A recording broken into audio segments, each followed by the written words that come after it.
Bonjour à tous, bienvenue. C'est le fruit d'une coopération ivoiro-japonaise. Un pôle gynéco-obstétrique et pédiatrie au CHU de Cocody.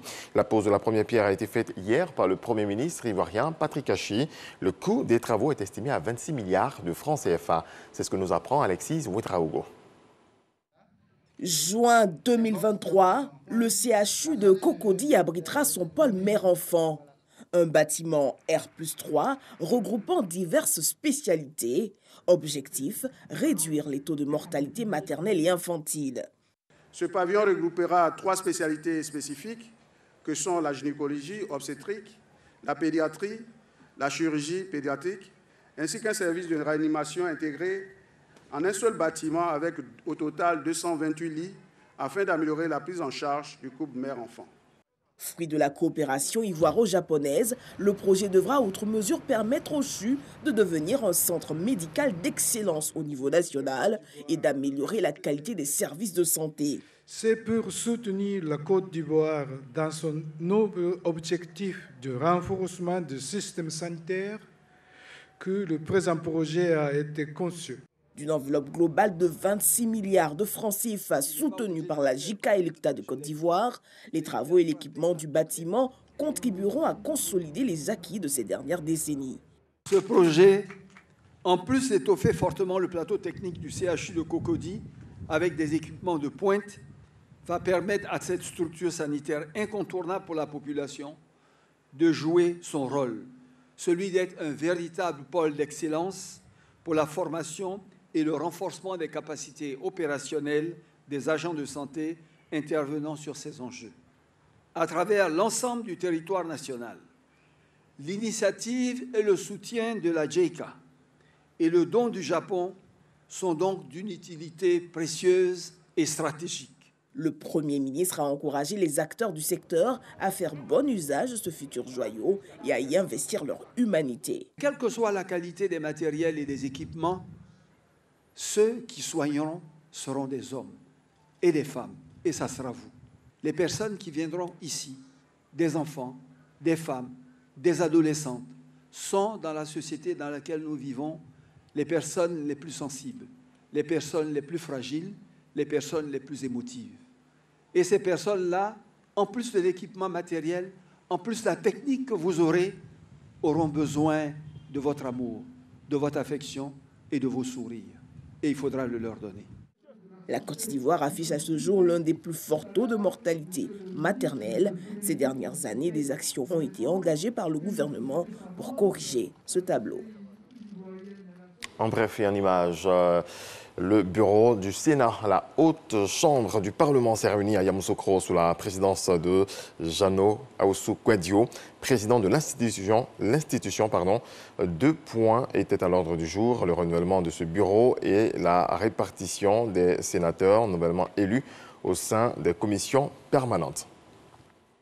On se rend à la chambre basse du Parlement, toujours en bref et en image. La commission sécurité et défense de l'Assemblée nationale a adopté le projet de loi portant lutte contre le trafic et l'usage illicite des stupéfiants, des substances psychotropes et leurs précurseurs en Côte d'Ivoire. Le projet de loi a été présenté par le ministre de l'Intérieur et de la Sécurité, Vagando Diomandé.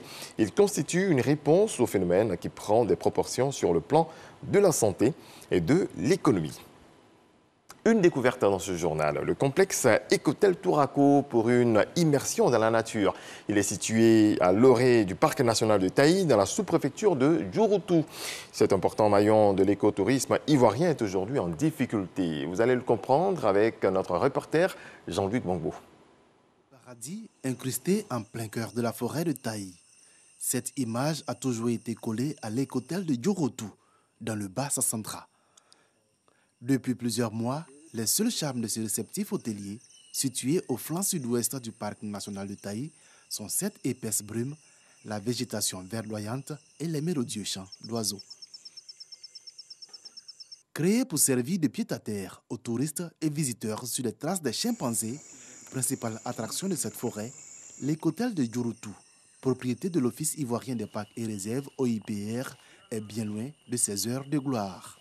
Le parc national de Taï est de renommée mondiale et les gens viennent de partout dans le monde pour venir visiter cet espace. Donc quand ils viennent, c'est dans ces bungalows-là qu'ils sont hébergés. Aujourd'hui, l'état de fonctionnement, du fait de la crise à Covid-19, le tourisme dans ce site-là a été suspendu. En haute saison touristique, ce réceptif d'une capacité de 20 places pouvait accueillir des centaines de visiteurs dans le mois. Aujourd'hui, totalement à l'arrêt. La Covid-19 est passée par là. Le parc en tant que tel aussi fait des recettes à travers l'activité de tourisme. C'est vrai que c'est concédé à un gestionnaire qui l'exploite, mais en retour, il y a une contrepartie qui est versée à l'État, à l'Office souverain des parcs et réserves qui s'en sert pour ses activités quotidiennes de gestion du site. Manque à gagner pour le parc, mais également pour les populations riveraines comme Liliane, femme de chambre. Ça va Lily? Et la journée, comment ça commence? Oui, ça commence bien. D'accord. Ça nous fait mal parce que nos touristes ne viennent plus. Voilà, les activités sont arrêtées. Vraiment, on prie pour que ça puisse répondre, pour qu'au moins on puisse encore au moins travailler comme on le faisait avant. Le fait de travailler ici, ça m'a donné les moyens de faire mon atelier.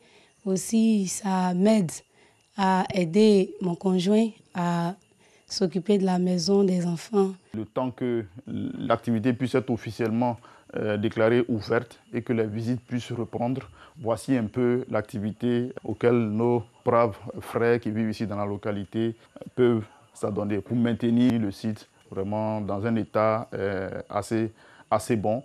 L'écotel emploie au total 4 personnes qui s'occupent de l'hébergement des touristes, mais également une dizaine de guides. Voici ce qu'il reste de leur logement après l'arrêt des activités. Du fait que l'activité touristique est complètement arrêtée, ces bâtiments-là ont pris un coup et le concessionnaire s'apprête à venir réhabiliter tout ça. Il compte rouvrir l'activité touristique au mois de décembre. Les travaux de rénovation sont attendus avec impatience par les responsables du parc. Depuis 2018, ils ont confié la gestion des infrastructures de l'écotel à un professionnel privé du tourisme. Quand l'activité touristique n'est pas réalisée, n'est pas menée à bien par le concessionnaire, nous, on est obligé d'envoyer des agents toujours présents dans les zones où les animaux sont habitués à la présence humaine.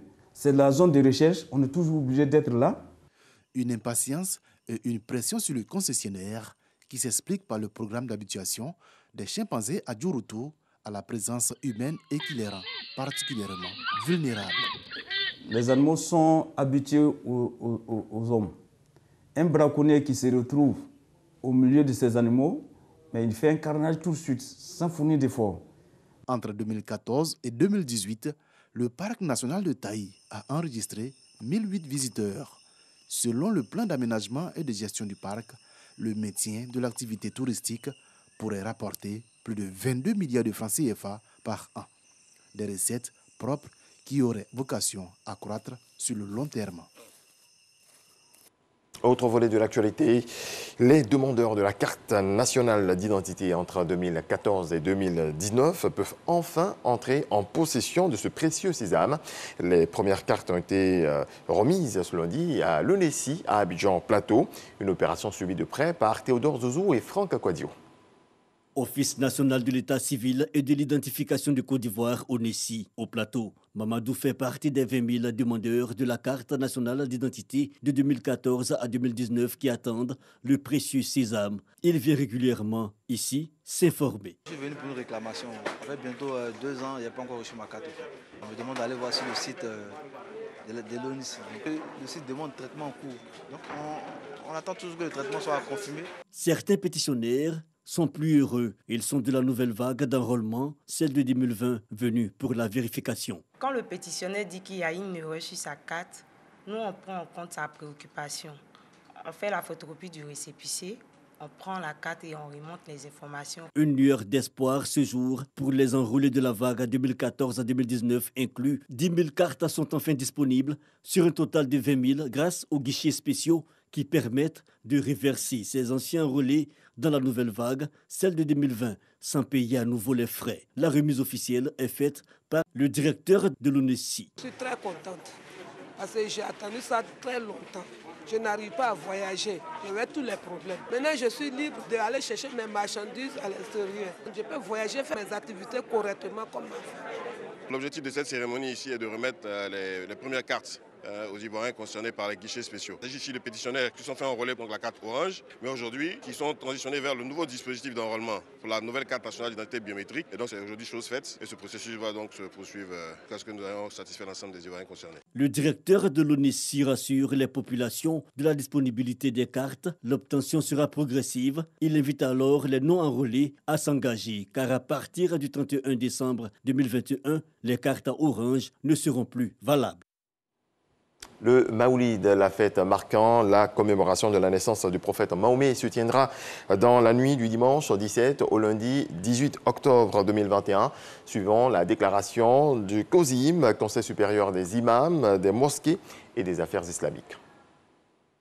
Le Conseil supérieur des imams, des mosquées et des affaires islamiques en Côte d'Ivoire, COSIM, informe la communauté nationale que le Maoulid, commémoration de la naissance du prophète Mohammed sallallahu alayhi wa sallam, sera célébré, Inch'Allah, en Côte d'Ivoire dans la nuit du dimanche 17 octobre 2021 au lundi 18 octobre 2021.